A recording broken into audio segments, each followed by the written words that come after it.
Sa laban ng NLEX versus NP, may nangyayari po sa bench ng Northport. Si Pido Harencio sumisigaw at nagmumura po siya. Yung pinagsabihan niya this time, hindi yung referee, kundi yung import ng NLEX na si Thomas Robinson. Dahil nga sa pagmumura ni Coach Pido, sususpendihin na rin siya ng PBA. Second update, nireveal po ni Sean Chambers na may 2 teams po ang gustong kunin ng serbisyo niya bilang head coach. Ano-anong teams kaya ito? Goodbye Jojo Lastimosa na ba?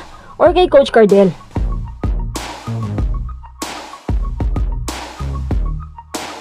Bago tayo magpatuloy, kung nais mong suportahan ang aking channel, just click subscribe and share. Kahapon, referees yung sinuspinde. Ngayon naman, isang former coach at consultant. Ano bang nangyayari sa PBA? Bakit puro pasaway ng mga tao dyan? Teka, ano ba talagang nangyari? Bali na puno po sa Pido Harencio dahil sa palagay niya, parang pinagpag niya yung isang player nila na napahiga sa sahig. Tapos halos napaaway din siya doon sa kabantayan niya. Nung dumaan si Thomas Robinson sa bench ng Northport, biglang nagtatalak at nagmumura pa ito si Pido. Kung titingnan mo yung buka ng bibig niya, talagang alam mo yung sinasabi niya na ang pangit pakinggan. Nireview ni Kumet ng ibang opisyal ang nangyaring kaguluhan at dahil nga dyan, sususpendin na nga itong si Pido Harencio kasi sumusobra na nga.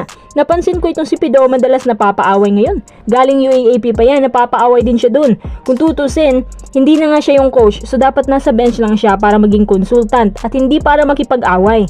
Si Coach Bonitan nga, hindi nga umiimik. Anak nang napakamainitin ng ulo ni Pido. Tsaka naalala ko pa noon, nung nag-aaway sila ni Greg kasi hindi siya marunong magbalasa ng mga players niya. Imbes na ang galing na nga ng pinakita ni Greg, pinaupo pa. Si Coach Pido parang susunod na ata kay Coach Yeng, pero si Coach Yeng kilala na talaga bilang tagamura sa players at refs. Itong si Pido parang idol niya si Coach Yeng. Ang dami nga nagsasabi na si Pido kapag nagtatalak wagas, pero kapag pinatulan naman umaatras, naduduwag bigla. Pinasadyang suspendihin ng PBA si Pido bilang consultant para hindi na mapamarisan kasi nagkakagulo ng PBA. Mas magiging stricto na rin daw ang PBA ngayon sa pagbibigay ng parusa. Sa video na ito, makikita mo na hanggang paglabas at patungong locker room, ang mga kupunan na hindi pa pala sila tapos. Kahit si Pido nakikipag-away pa rin sa NLEX, pati nga si Kume umaawat na rin. Tapos yung iba, tinatawanan na lang si Pido dahil sa kaguluhan na dala niya. Hay nako. Kaya pala pinalitan siya ng NP kasi bukod sa hindi magandang system niya, mainitin pang ulo niya. Sana bumalik na lang siya sa UAAP para dun magasik ng lagim. Kung i-review mo yung mga nangyari, hindi naman masyadong malala ang ginawa ni Thomas Robinson. Naglalaro lang naman siya na may konting emosyon kasi ang bit ng pagkakabantay sa kanya. Siguro itong si Pido lang sobrang makapag-react. Anyway, tanong ko lang, makatarungan ba yung suspension ni Pido Harencio or sobra lang?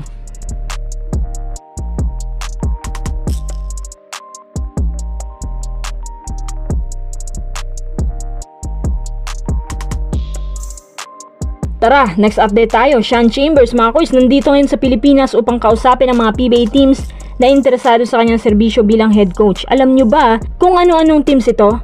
Terra Firma at TNT.